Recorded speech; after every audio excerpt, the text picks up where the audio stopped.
where two Israeli embassy staff members were fatally shot outside a outside a Jewish museum. And the victims, which was a young couple soon to be engaged, were targeted by a gunman who shouted "Free Palestine" during their attack. Authorities are investigating this as a target act of terrorism. Absolutely, I believe this was a target attack of terrorism because he went to a Jewish museum where he likely believed that the people who were in the museum, majority of them were probably Jewish, and essentially whoever was coming out at the time that he was targeting and planning and to execute this attack, he was going to unalive, unfortunately. And this is all due to the war, conflict, and battle between Hamas is Israel, but a lot of Palestinians have been unalive in this aftermath, okay, who has been, again, been the tragedy of a war that has killed over 40,000 people. And we're talking on both sides. So if you take into account the Jewish lives that were lost, if you take into account the Palestinian lives that were lost, we're talking roughly over 44,000 people who have perished because of this war. And to me, I think it's more daunting that people are being unalived for a war that is happening over 7,000 miles away from America. Why are people violently protesting? Why are people protesting around college campuses and around American courtrooms? It's because America is funding a large part of this war by the way of Israel. Now, no matter your stance on this, I wonder when the UN is going to be more involved, NATO is going to get more involved, some of these groups from the G20 summit are going to be more involved. So again, we can render any sort of ceasefire or peace agreement that can save thousands of lives on both sides.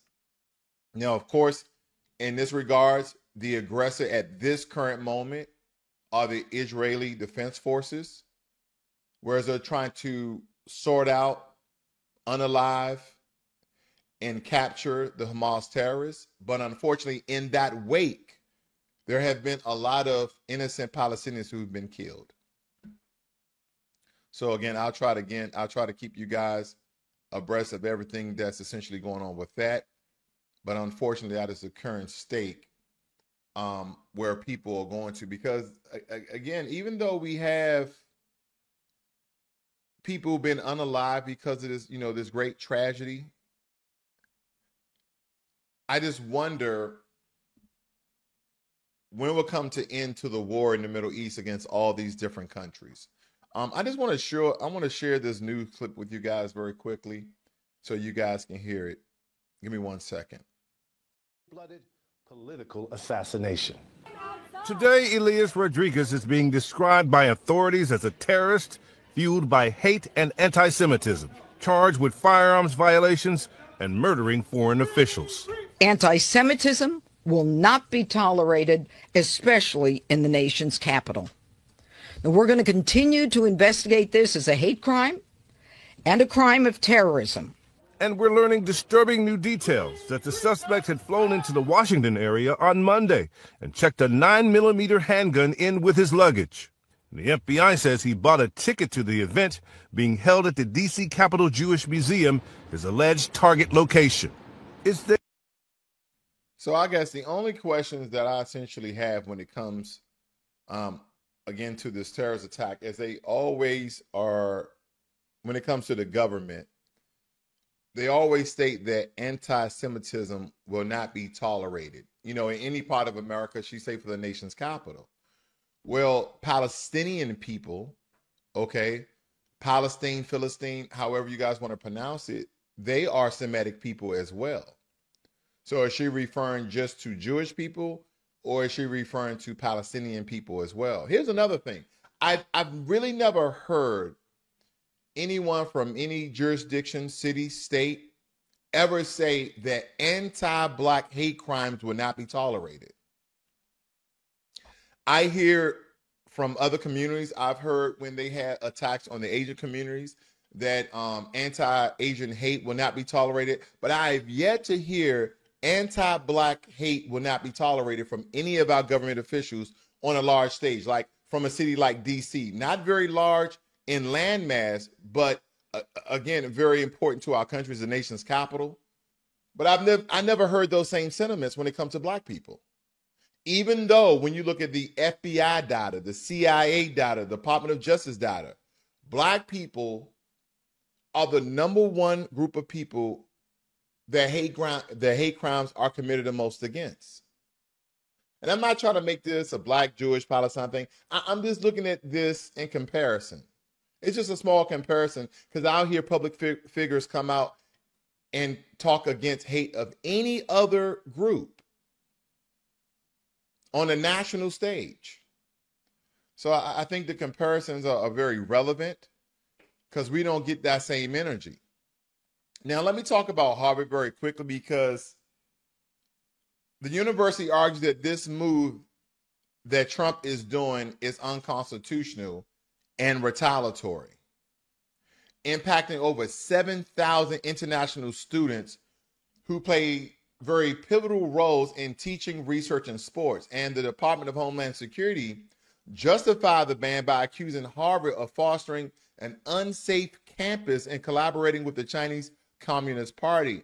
Harvard President Alan Gabbard defends the university's principles and highlights the potential loss of global student applicants. Now, this is very contradictory of Harvard because the only reason why they're suing the Trump administration is because the Trump administration stopped all funding for Harvard. So they're stating because of the Trump administration cuts to Harvard's fund, that they no longer can garner the best talent around the world of their international students to come to Harvard. How are you suing the government that was giving you free money, taxpayer money, the money that you and I have been working for, because you cannot go around the world and pick the best out of their countries? The Trump administration, this the mindset and the thought process and the actions behind this right here. Are you guys looking at this? Because the U.S. government has come under scrutiny for deporting individuals, including those from countries like Vietnam, Myanmar. And don't forget, Myanmar is going through a civil war / genocide themselves. And South Sudan, they're going through a civil war and genocide themselves. But nonetheless, nations that, a lot of South Sudan is a nation that has been plagued by conflict and instability. And a federal judge has ruled that this action violates a court order raising concerns about the safety and legality of such deportations. I mean, these people are not even native to the land. I want to see the reports from the president of South Sudan in accepting illegal immigrants from America that are not native born to Sudan. Now, out of all these pictures, you see one person, okay? Don't get me wrong. Sudanese people are more likely to look at, more likely to look like the gentleman in the top right corner of your screen. The Black gentleman here. Sudanese people are usually tall. They're usually, especially the men, they're usually 6 feet or taller, slender in build, and they have a very, their skin color, their melanin is very rich, right? It's not their skin tone. I'm trying to explain it because, again, they have a very beautiful skin tone, but in some regards, depending on whether it's at night or it's in the day, they can almost look blue because it's so rich. Their melanin is so rich. In some regards, they can also look purple to a certain degree, but more blue than anything because they have such dark, rich melanin. And I've never heard of any reports like the gentleman in the middle. He may be from Venezuela, but he does look like a white man, but he's probably from Venezuela. And all these other gentlemen here that you see, Vietnam as well as Myanmar.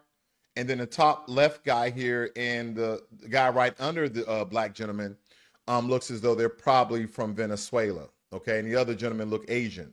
But nonetheless, he's sending non-native people, non-native to Sudan.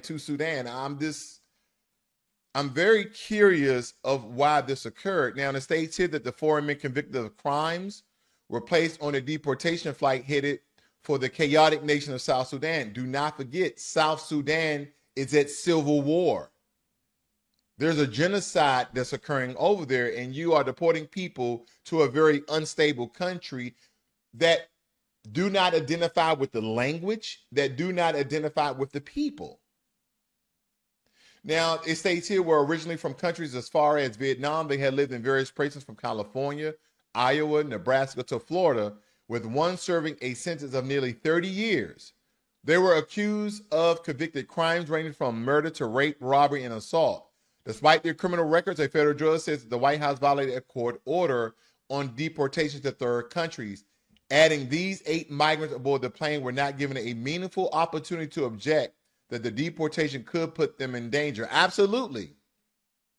It goes on to state that no country on earth wanted to accept them because their crimes are so uniquely monstrous and barbaric, said Tricia McLaurin, a spokesperson for the Department of Homeland Security. So instead of keeping them in prison in America, they basically sent them to their death. They basically sent them to war. And it goes on to state at least one of the victims' family members has come out to oppose the way the deportation was conducted and the fact that her family wasn't notified, while saying she had hope the man will leave the United States. These are the migrants who are part of the deportation flight. And my only response to this is, why not just send them back to their country? If these are illegal migrants, no matter if their country wants to accept them or not, these are your citizens. These are your people. We're sending them back home, but they send them to a land that they have no affiliation, no cultural semblance, okay? No. In comparison, there's nothing that these gentlemen here have in common with the South Sudanese people. So, in my opinion, I believe they really sent them to their death or to an area where they may be tortured, okay? I just don't see a positive outcome for these gentlemen. For majority of these gentlemen, I do not see a positive outcome. And again, if you have people from other countries, they should be deported to their own country, okay? And let their own country deal with them.